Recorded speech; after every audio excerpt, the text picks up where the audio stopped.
So JB, great to see you. We're going to close out the night with you because, obviously the COVID situation is bringing some dark times to us all, as we know.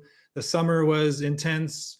Our political elections are ongoing, and who knows where we'll be when we have the ceremony. So I'm looking for you to inspire us because I know you are a minister as well as a great broadcaster. So I want to kind of start with maybe a story from you of, overcoming something, inspiring us, and then we'll continue our conversation. But, what is the moment in your life that you kind of look back on and say, okay, this was sort of a seminal change in my journey, if you will? Wow. Boy, talking about a pretty deep question. I would think it probably is more in the aggregate, if you will. I think about my daughter, who as a youngster, then she's 38 years of age now and has blessed me with 4 grandkids, she and her husband. She would always ask, Dad, every time I look at photos of you at work and doing various things, you're the only person of color in the photo. How did you overcome that? Did it bother you? Did it concern you? And Ken, I learned a long time ago that excellence knows no color, no demographic. It is who you are at the core. So I always wanted to do excellently at whatever I did. As a matter of fact, one of my key foundational stones is that every joint supplies. There's used as an example in the Bible that the fervent, effectual working of the body, it's composed of many parts, but each part has to perform its role exceedingly well for the fervent, effectual working of the entire body. And that's what I've attempted to do throughout my career. I've been blessed to work with a range of people, a number of people. I think there's more to be gained recognizing the strengths that we bring to the table as a diverse group of folks than what many people look at, that which separates us. And it's not a matter of people saying, I don't see color. No, we do see color. The question is, what do you see when you see color? And I would like to think that over my career, sustained excellence is what I would want to be thought of, because it's never been about me.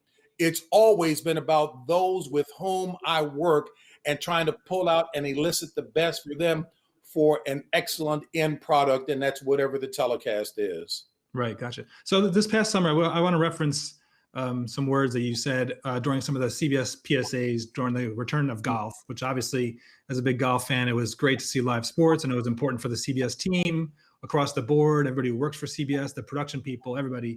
And those PSAs were great, right? And I think what struck me with yours was that you closed out by saying, love is a choice. So when I heard that, I was like, that's interesting. And then I applied it to my own life. And it is really interesting how if you take it and apply it to a person, I'm not going to say a thing because I'll always hate cottage cheese, but like a person, if you say love is a choice, you can almost instantly flip those feelings. So can you explain that phrase a little bit and how it can be applied to this current situation? The principle is essentially this, that anybody who's forced to do something is by definition doing it against their will.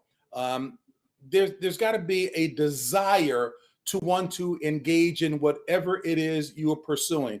In our job of presenting the sport, the athlete, or whoever it is to the viewing public, there's a passion here. And the passion for me is that which I've learned, that love is a choice.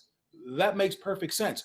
So to the degree that we're experiencing this tectonic shift in our society, where at the public square level, there's so much vitriol, acrimony, angry kind of conversation, that only breeds more difficulty and dissension. If you truly care, it goes back to that old well-worn expression. Nobody cares how much you know until they know how much you care. And that actually skims the surface. So if you respect, admire, and truly love the colleagues with whom you work in the presentation of any broadcast, that feeling is going to be felt by those who are watching. And it also describes the best way to overcome any difficulty, and that is to truly respect and love those who may have a different attitude, but it helps to present a better picture. I remember doing a story, and it was actually for CBS News, with Professor Cornel West of Harvard and Professor Robert George of Princeton, opposite ends of the spectrum. And it was fascinating to me. I actually was a roommate of Professor Cornel West Cornell West. So I turned to Professor George and asked, how is it that you can count him as a good friend when you guys are polar opposites on so many issues that they go and speak to various universities about with a Q&A associated with it? And he says, I refuse to allow my emotions to become so inextricably entwined with my convictions that I can't hear him. Right, right. Well, it's interesting because also your job and a lot of your interviews and what have you, when you hear a story of an athlete, it helps you connect to them in a different way, right? And that opens the door towards love. And this summer, the Michael Jordan documentary obviously was great and amazing. But to me, the most amazing part of that whole documentary was the story about Steve Kerr and Steve Kerr losing his father and how they had that in common. And they used that as to really kind of form a bond, that was beyond what it could have been. So, I mean, do you think that's the key to finding out just, hearing the stories of gymnasts and anybody athlete, yourself as an athlete, to use that to kind of bridge gaps and come together through sport? Because that is the story, that which at its core, at its essence, motivates one to these extraordinary performances or play such a meaningful role in the success of that athlete or a team.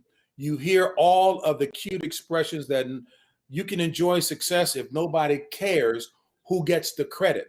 That's true teamwork.